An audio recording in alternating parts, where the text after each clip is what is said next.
साथियों नमस्कार। जैसा आप सभी जानते हैं, आज यूके पीसीएस अपर का प्री एग्ज़ाम है जो कि आपका 10 से 12 बजे तक था। और अभी मैं आपके सामने लेकर आया हूं आपका जो जीएस का जनरल स्टडीज़ का पेपर 1 है। तो चलिए देखते हैं आज इसके जो सही आंसर है वो कौन से होंगे, और आप भी अपने जो आंसर हैं उनको मिला लीजिएगा। देखते हैं पहला प्रश्न। पहला प्रश्न है दोस्तों, उत्तराखंड में यूटीडीबी की स्थापना को प्रोत्साहन देने के लिए की गई है। तो ये की गई थी दोस्तों आपके पर्यटन के लिए। इसका आंसर हो जाएगा ऑप्शन बी। दूसरा प्रश्न है, वर्ष 2022-23 में उत्तराखंड के किस जनपद का मछली उत्पादन में प्रथम स्थान रहा है।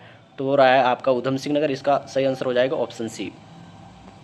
तीसरा प्रश्न है, उत्तराखंड में किस जिले में कुल भौगोलिक क्षेत्रफल का सर्वाधिक वन आवरण प्रतिशत है। तो वो है आपका सबसे ज़्यादा जो है कि जो आपका नैनीताल में है। तो इसका सही जवाब हो जाएगा नैनीताल। दोस्तों एक बात ध्यान रखना, मैं इसमें आपको एक्सप्लेन नहीं करूँगा, सीधे पॉइंट टू पॉइंट आंसर बताऊँगा। आप अपने आंसर मिला लीजिएगा।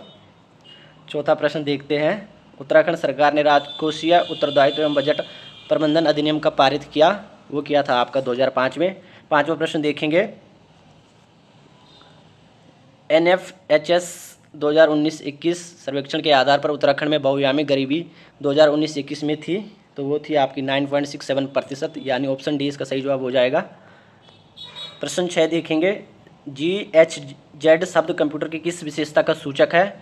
तो वह आपका रफ्तार। इसका सही जवाब हो जाएगा ऑप्शन सी। निम्नलिखित में से कौन सी 5वीं जनरेशन की AI प्रोग्रामिंग भाषा है। तो वह आपकी प्रोलॉग। ऑप्शन डी इसका सही जवाब हो जाएगा। आठवां प्रश्न देखेंगे, 1200 से 2400 बिट प्रति सेकंड तक मध्यम गति संचार रेंज के लिए कौन सी मॉड्यूलेशन तकनीक को प्राथमिकता दी जाती है। तो वो दी जाती है आपकी आवर्ती मॉड्यूलेशन। ऑप्शन बी इसका सही जवाब हो जाएगा। नौवां प्रश्न देखेंगे, 10 सेंटीमीटर त्रिज्या की। तो इसका सही जवाब हो जाएगा 6.28 × 10⁴ T। इसका सही जवाब हो जाएगा ऑप्शन ए। 10वां प्रश्न देखेंगे, 2 झीरियाँ 1 किलोमीटर दूर बनाई गई है। इसका सही जवाब हो जाएगा आपका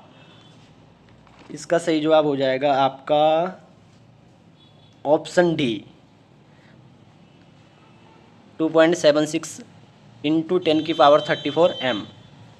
ऑप्शन 12वां देखेंगे, जनगणना 2011 के अनुसार उत्तराखंड के किस जनपद में महिला साक्षरता दर सबसे कम थी। तो ये आप सभी को पता ही होगा इसका आंसर, जो कि उत्तरकाशी है।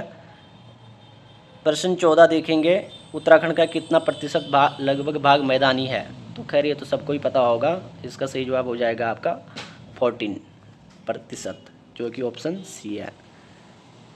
15वां प्रश्न देखेंगे, निम्नलिखित में से कौन सा कार्यक्रम राष्ट्रीय समापोषणीय कृषि मिशन से संबंधित नहीं है। तो ये इसका सही जवाब हो जाएगा आपका ऑप्शन डी PMKSY। नेक्स्ट देखेंगे 16वां प्रश्न, वे जीव जो 0.15 डिग्री सेल्सियस तापमान में सबसे अच्छी वृद्धि करते हैं कहलाते हैं आपके साइक्रोफाइल्स। ऑप्शन बी इसका सही जवाब हो जाएगा। कौन सा संवैधानिक संशोधन अधिनियम पर्यावरण की सुरक्षा और सुधार तथा वनों और वन्यजीवों की सुरक्षा से संबंधित है। तो इसका सही जवाब हो जाएगा आपका ऑप्शन सी 1976। 18वां प्रश्न देखेंगे, निम्नलिखित में से कौन हाइड्रोफाइटस। तो इसका सही जवाब हो जाएगा आपका ऑप्शन सी एरेनकाइमा उतक। 19वां प्रश्न देखेंगे, ग्लोबल वार्मिंग में विभिन्न ग्रीन हाउस गैसों का सापेक्ष। तो इसका सही जवाब हो जाएगा आपका ऑप्शन सी CO2 40%। प्रश्न 20वां देखेंगे, एंटीबायोटिक शब्द किसके द्वारा गढ़ा गया। तो इसका आपका सही जवाब हो जाएगा सेलमैन वॉक्समैन के द्वारा, जो कि ऑप्शन डी है। 22वां प्रश्न देखेंगे, 21वां प्रश्न देखेंगे, निम्नलिखित में से कौन सा पुनः संयोजक DNF प्रौद्योगिकी द्वारा उत्पादित पहला मानव हार्मोन है। तो है ये आपका इंसुलिन। 22वां प्रश्न देखेंगे, हाइब्रिडोमा तकनीक किसके द्वारा विकसित की गई है। तो ये की गई है आपकी जॉर्ज कॉलर और सीसर मिल्स्टीन के द्वारा। ऑप्शन बी सही जवाब हो जाएगा। प्रश्न 23वां देखेंगे, निम्नलिखित में से किसका उपयोग किडनी प्रतिरोपण के प्रतिरक्षा दमनकारी के रूप में किया जाता है। तो इसका सही जवाब हो जाएगा आपका ऑप्शन डी मोनोक्लोनल प्रतिरक्षी। 24वां प्रश्न देखेंगे, निम्न में से कौन सा युग्म सुमेलित नहीं है। तो इसका जो सही जवाब हो जाएगा आपका वो हो जाएगा ऑप्शन सी केदारनाथ वन्यजीव विहार। ये आपका 1972 में बना था, इसलिए गलत हो जाएगा। तो ऑप्शन की गलत हो जाएगा, लेकिन जो प्रश्न पूछा है वो पूछा इन्होंने निम्न में से कौन सा युग्म सुमेलित नहीं है, तो इसका जो आंसर हो जाएगा वो सी हो जाएगा, क्योंकि ये 1972 में बना है। 25वां प्रश्न देखेंगे, निम्न में से कौन सा युग्म सुमेलित नहीं है, तो ये आप सभी को पता ही है, जो गोविंद वन्यजीव विहार है ये उत्तरकाशी में है, इसका सही जवाब हो जाएगा ऑप्शन सी। 26वां प्रश्न देखेंगे, 2024 के लोकसभा चुनाव के दौरान मालोगाम नाम के जिस पोलिंग स्टेशन पर एक ही वोटर था वह किस राज्य में स्थित है। काफ़ी खबरों में भी था ये, तो इसका सही जवाब हो जाएगा आपका ऑप्शन सी, अरुणाचल प्रदेश। एक रेडियोधर्मी पदार्थ की आयु अर्ध आयु 4 महीना है, इस पदार्थ का 3/4 भाग 6 होने में कितना समय लगेगा, तो ये सही जवाब है आपका 8 मंथ, यानी ऑप्शन बी। 28वां प्रश्न देखेंगे, निम्न में से कौन सी एक सबसे अधिक क्रियाशील धातु है, तो है आपकी पोटेशियम, ऑप्शन बी। भौगोलिक क्षेत्र जो विशेष रूप से स्थानिक दुर्लभ और संकटग्रस्त प्रजातियों में समृद्ध है और अपेक्षाकृत छोटे क्षेत्रों में सीमित व निवास स्थान के नुकसान का सामना कर रहे हैं, उन्हें कहा जाता है हॉटस्पॉट, तो ऑप्शन सी इसका सही जवाब हो जाएगा। नेक्स्ट देखेंगे 30वां प्रश्न, अंतर्राष्ट्रीय बौद्धिक संपदा सूचकांक 2024 में भारत का स्थान क्या है, तो इसका जो सही जवाब है वो आपका 42वां स्थान था भारत का, तो इसका सही जवाब हो जाएगा आपको ऑप्शन डी। 31वां प्रश्न देखेंगे, मिशन दिव्यास्त्र निम्न में से किससे संबंधित है, तो ये आपका ऑप्शन ए इसका सही जवाब हो जाएगा, जो कि है आपका AMIRV तकनीक से। 25वां प्रश्न देखेंगे, फरवरी 2024 में कौन सा बैंक समाचारों में था जिसने अपना प्रथम सतत स्थायी वित्त ब्रांड इशू जारी करके $300 मिलियन जुटाए, तो वो था आपका ऑप्शन ए HDFC।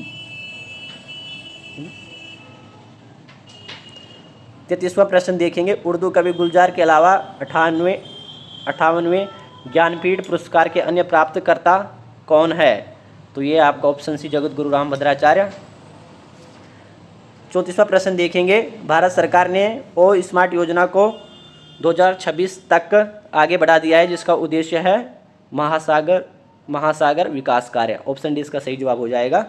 35वां प्रश्न देखेंगे, ज्योति अन्य से पहले माउंट एवरेस्ट पर चढ़ने वाली सबसे उम्रदराज भारतीय महिला का रिकॉर्ड किसके नाम था, तो ये था, इससे पहले जो आपकी चढ़ी थी वो था संगीता बहल, ऑप्शन बी इसका सही जवाब हो जाएगा। 36वां प्रश्न देखेंगे, किस शहर में 37वें राष्ट्रीय खेलों का उद्घाटन अक्टूबर 2023 में हुआ था, इसका सही जवाब है आपका बाम्बोलिम, गोवा, अभी हाल ही में हुए थे, तो आप सभी को इसका आंसर पता ही होगा। 37वां प्रश्न देखेंगे, 19वें एशियन गेम्स हांगझोउ 2023 में भारत को कुल कितने स्वर्ण पदक प्राप्त हुए थे, तो आपने करंट अफेयर अगर पढ़ा होगा तो इसका सही जवाब हो जाएगा 28, यानी 28। 38वां प्रश्न देखेंगे, फरवरी 2024 में यूनाइटेड किंगडम के किंग चार्ल्स तृतीय से मानद नाइटहुड प्राप्त करने वाले पहले भारतीय नागरिक कौन है, तो आपके सुनील भारती मित्तल, ऑप्शन बी इसका सही जवाब हो जाएगा। निम्न में से कौन सी फिल्म 96वें एकेडमी अवार्ड में सर्वश्रेष्ठ एनिमेटेड फीचर फिल्म के खिताब की विजेता थी, तो वो थी आपकी the boy and the heron, option B इसका ऑप्शन ए इसका सही जवाब हो जाएगा। 40वां प्रश्न देखेंगे, डेनियल काहनेमन जिनका मार्च 2024 में निधन हुआ था, को 2002 में नोबेल पुरस्कार किस विषय में दिया गया, तो दिया गया आपका मनोविज्ञान में, ऑप्शन सी इसका सही जवाब हो जाएगा। 41वां प्रश्न देखेंगे, राष्ट्रीय युवा सांसद महोत्सव 2024 में प्रथम पुरस्कार किसने जीता, तो ये जीता आपका यतीन भास्कर दुग्गल ने, इसका सही जवाब हो जाएगा ऑप्शन बी।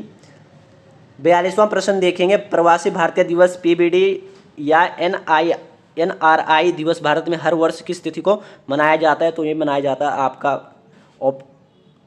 है आपका 9 जनवरी को, इसलिए इसका सही जवाब हो जाएगा ऑप्शन बी।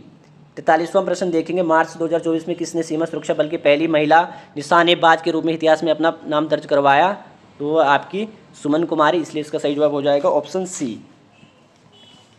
44वां प्रश्न देखेंगे, सेना में आर्टिफिशियल इंटेलिजेंस का दायित्वपूर्ण उपयोग पर पहला अंतर्राष्ट्रीय शिखर सम्मेलन किस देश में संपन्न हुआ था, तो ये हुआ था आपका इंग्लैंड में, इसका सही जवाब हो जाएगा ऑप्शन सी।